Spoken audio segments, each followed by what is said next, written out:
नमस्कार दोस्तों, कैसे हैं आप लोग। उम्मीद करता हूं जबरदस्त जिंदाबाद हो गए और मस्त तंदुरुस्त हो गए। तो ग्रुप डी का रिजल्ट भी आने वाला है और अगला ग्रुप डी का एग्जाम डेट भी लगभग लगभग आपको फाइनल देखने को मिल गया है।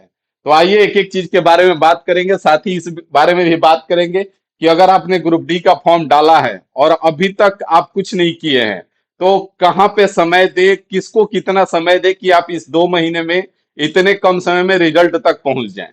क्योंकि इसमें सीबीटी वन आपका अगर क्लियर हो जाता है तो उसके बाद लगभग लगभग नौकरी जो है आपका तय हो जाता है।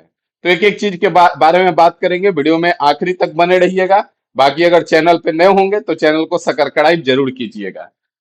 यहाँ पे अगर हम सबसे पहले बात करें ग्रुप डी का एग्जाम पैटर्न के बारे में, तो यहाँ पे आप जानते हैं और जो लोग नहीं जानते हैं उनको पता भी चल जाएगा कि जो इसमें मैथ होता है 25 क्वेश्चन, रीजनिंग आपका 30 क्वेश्चन, साइंस 25 क्वेश्चन और जीके और करंट अफेयर आपका 20 क्वेश्चन। टोटल 100 क्वेश्चन 100 मार्क्स के होते हैं। 90 मिनट का समय मिलता है और 1/3 आपको निगेटिव मार्क इसमें देखने को मिलता है। अगर हम आगे बढ़े तो यहाँ पे रीजनिंग का जो मेन टॉपिक है, जहां से रेलवे लगातार सवाल पूछ रहा है, उसके बारे में यहाँ पे हमने सारा टॉपिक को अलग किया है। जैसे कोडिंग एंड डिकोडिंग हो गया, इससे ज्यादातर सवाल रेलवे के हर एग्जाम में देखने को मिल रहे हैं। एनालॉजी हो गया, नंबर सिस्टम, नंबर और अल्फाबेट सीरीज हो गया, क्लासिफिकेशन हो गया, रैंकिंग हो गया।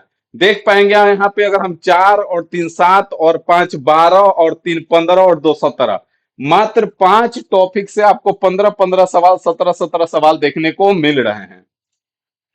अगर आगे बढ़ेंगे यहाँ पे तो ब्लड रिलेशन से दो दो सवाल देखने को मिल जा रहा है।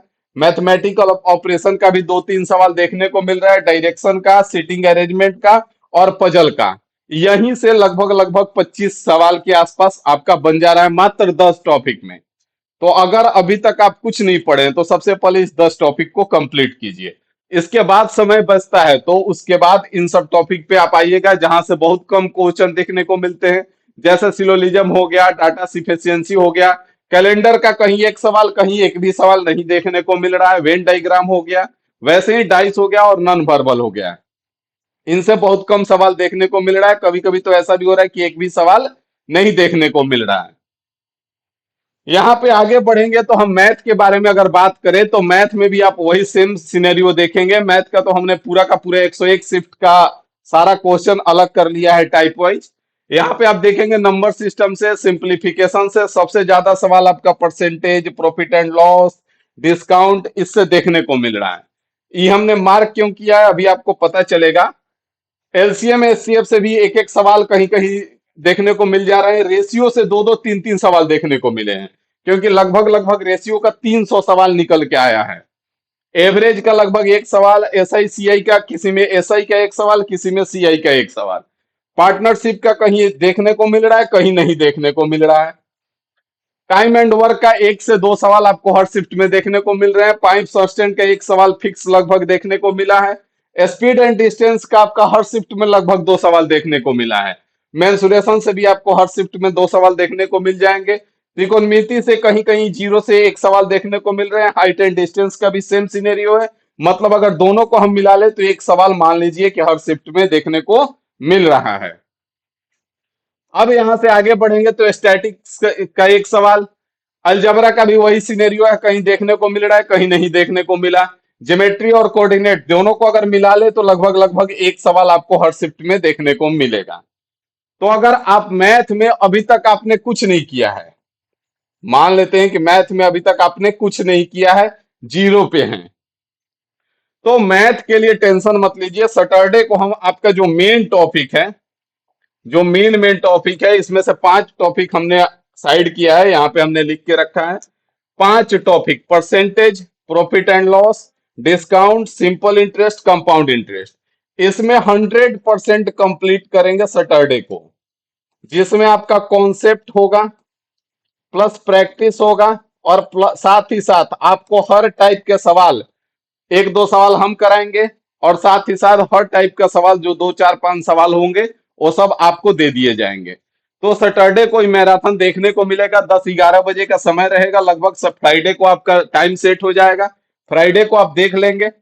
और उसी तरह से संडे को हो सकता है संडे को भी देखने को मिले, और अगर संडे को ना भी देखने को मिले तो फिर नेक्स्ट सैटरडे को आपका सेम मैराथन देखने को मिलेगा, उसमें भी 5 टॉपिक खत्म करेंगे।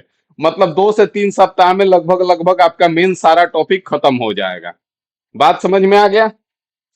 अब यहां से अगर आगे बढ़े तो फिजिक्स, केमिस्ट्री, बायोलॉजी को आप देखेंगे तो सबसे लगभग लगभग सेम सिनेरियो है। तो इसके लिए हम कहेंगे कि आप कुछ नहीं, कोई भी बुक उठाइए या किसी का भी कोर्स अगर पढ़ रहे हैं तो वहां से आप टारगेट कीजिए कि 20 दिन में आपको फिजिक्स, 20 दिन में आपको केमिस्ट्री और 20 दिन में आपको बायोलॉजी खत्म कर लेना है। बाकी एग्जाम डेट के लिए अगर आप परेशान हैं तो धैर्य रखिए थोड़ा सा, क्योंकि जिंदगी में धैर्य बहुत बड़ा चीज होता है। धैर्य रखिएगा तभी कुछ मिलता है। ठीक है। आगे बढ़ेंगे तो आपको और क्या करना है? तो सबसे पहले आपको हाई वेटेज टॉपिक खत्म करना है शॉर्ट नोट्स के साथ। ठीक है, नोटिस नहीं, शॉर्ट जो नोट्स बनाया जाता है उसके साथ आप खत्म करेंगे। वीक पॉइंट और इंपोर्टेंट कॉन्सेप्ट आप शॉर्ट नोट्स में लिखते जाएंगे, एक भी छोड़ेंगे नहीं। आपको लगता है कि याद हो गया, लेकिन वो याद रहता नहीं है। PYQ जो है 2024 से 25 का, तो मैथ का तो सारा हम करवा देंगे आपको, एक एक क्वेश्चन। बाकी रीजनिंग और साइंस का आप खुद से करेंगे। बाकी अल्टरनेट डे पे आप एक मॉक लगाना शुरू कर दीजिए और डेली एक सेक्शनल मॉक लगाना शुरू कर दीजिए। अगर आप इतना करके चलते हैं तो 60 दिन में आपका 100% रिजल्ट सिक्योर हो जाएगा, इसमें कोई डाउट नहीं है।